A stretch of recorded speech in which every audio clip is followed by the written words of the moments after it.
here we are for the final episode of the Jeff Tate Sports Podcast for this week. Episode 79, coming to you live Thursday, August 13th. Once again, apologize for the background noise. That is because we're getting an air conditioner installed, and it's really been like this all day, so no good time to record.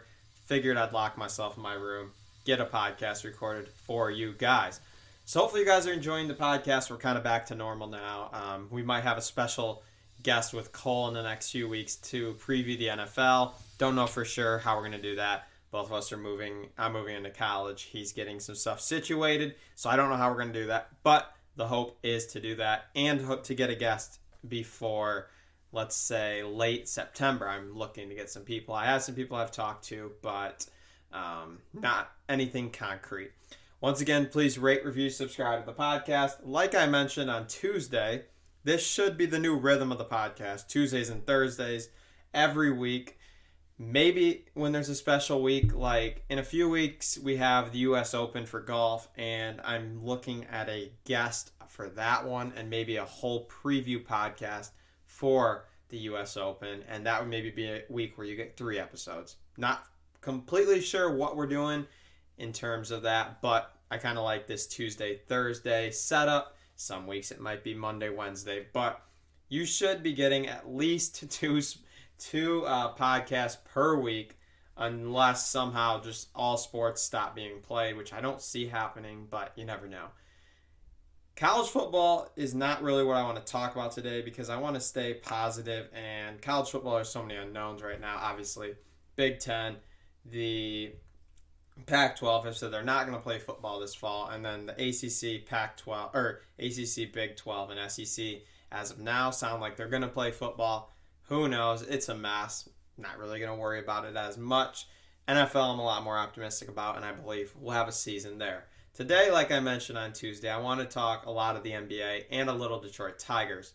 So first up, we're going to talk the NBA. And the NBA has 2 more days of bubble action pre-playoffs. And today is really the only one that matters, I would say, because you have a lot of scenarios in today's schedule that will kind of shape what our playoffs are going to look like starting next Monday. We'll start in the Eastern Conference really quick, and 1, 2, and 3 are set in stone. The Bucks, Raptors, Celtics go 1, 2, 3, and then 6, 7, 8, the 76ers, Nets, and Magic are set in stone. But 4 and 5 is not, and that is the Miami Heat and the Indiana Pacers. They play actually tomorrow at 4 o'clock, and winner of that game will get, quote, home court advantage for the first round of the playoffs, even though that means absolutely nothing because you're playing the same environment for all 7 games if you play 7 games. So we'll get with that. Eastern Conference, pretty set in stone. The Western Conference, pretty set in stone as well. The top 2 teams are going to be the Lakers and the Clippers. Lakers at 1, Clippers at 2.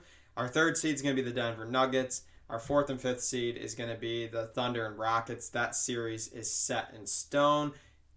The only thing that will change in that one is home court advantage, which doesn't matter.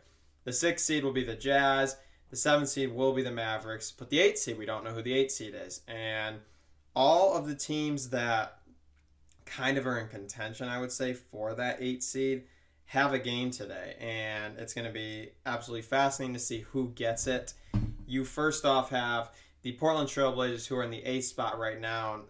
They're going to get the 8th seed, and they're going to win their play-in series. That's just my prediction. Damian Lillard is playing out of his mind.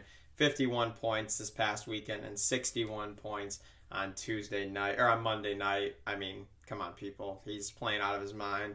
And if the Lakers don't step it up, they're going to give the Lakers quite the series in round 1. And I'd be pretty worried as a Laker fan because the Lakers don't look good and the Trailblazers look really good. So we'll see what that does. Now, the 9, 10, and 11 seeds in the West are the Memphis Grizzlies, the Phoenix Suns, and the San Antonio Spurs, all of which are tied at the exact same games behind, but winning percentage is a little different. The Grizzlies and Suns are tied exactly. I think, though, the Grizzlies have a tiebreaker over the Suns in terms of who gets in. I don't know what it's going to look like because out of how well a team's been playing, I'd say the Phoenix Suns are playing the best out of those 9 through 11 teams. But the Grizzlies today play the Bucks, and we don't know who the Bucks are playing. Probably not going to be playing Giannis. Probably not going to be playing Chris Middleton. Or, well, they're for sure not playing Giannis because he was suspended one game for a headbutt to Mo Wagner. Obviously, we don't know if Chris Middleton or Eric Bledsoe, Brook Lopez, those guys are playing. If those guys don't play, I mean, should be an easy win for the Grizzlies, who are in a must-win. The Suns play the Mavericks. Mavericks are in a similar situation. We don't know if Luka's playing. We don't know if KP's playing. A lot of unknowns with those games. So we're going to see. I mean, the Spurs play the Jazz. The Jazz don't have any reason to win this game because they're already going to be the 6th seed and play the Nuggets. So it's kind of interesting. All the teams that need to win are playing teams that don't need to win.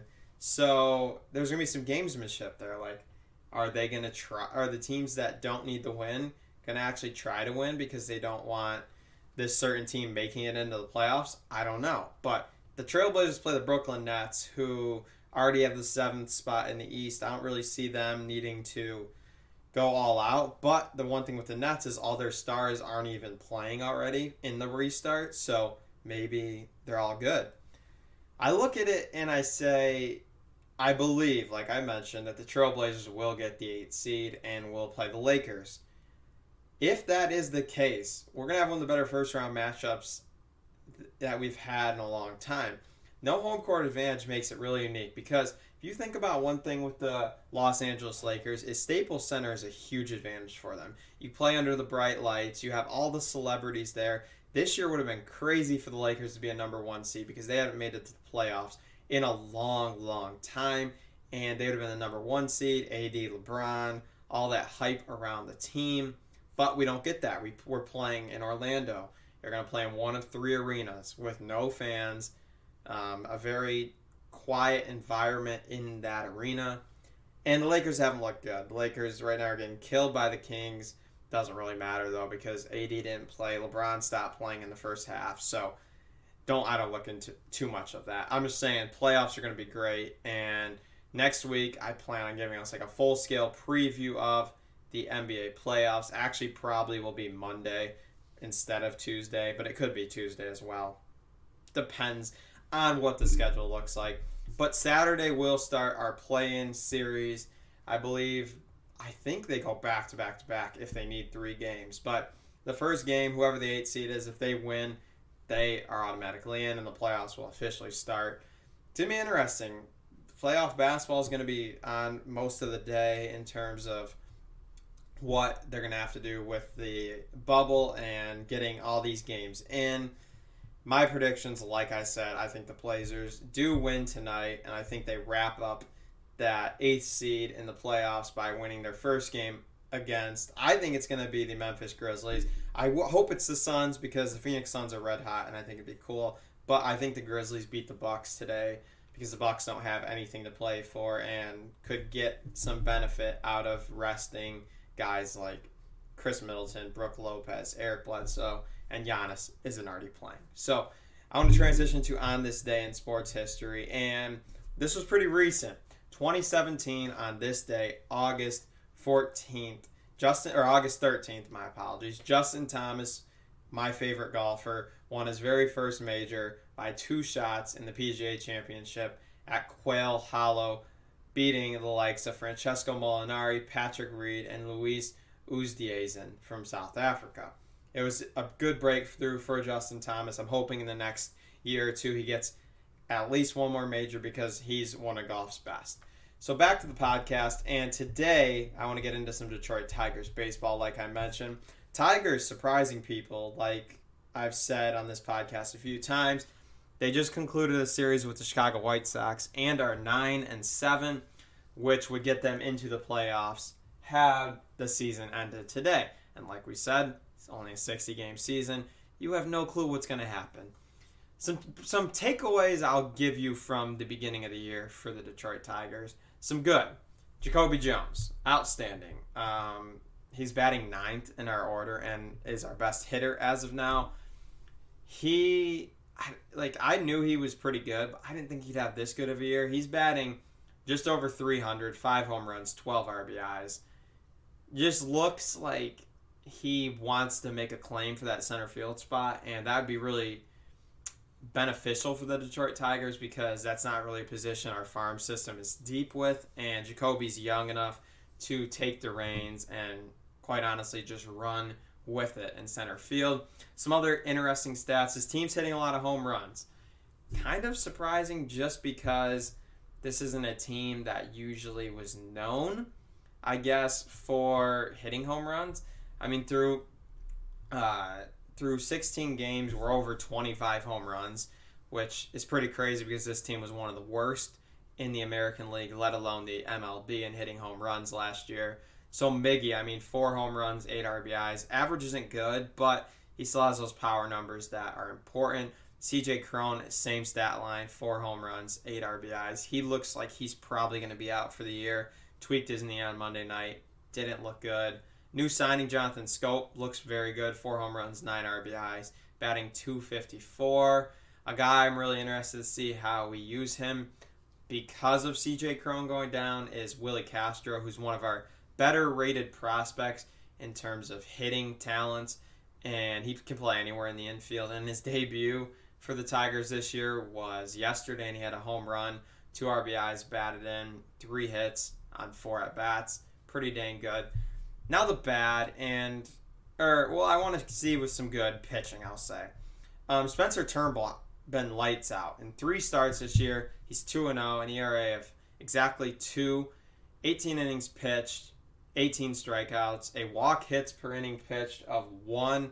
Looks really good. Like, Matthew Boyd, it was supposed to be our ace. I'll get to him in a minute. Spencer Turnbull is really making the claim for being the Detroit Tigers ace, especially with the likes of Casey Mize, Tariq Skubal.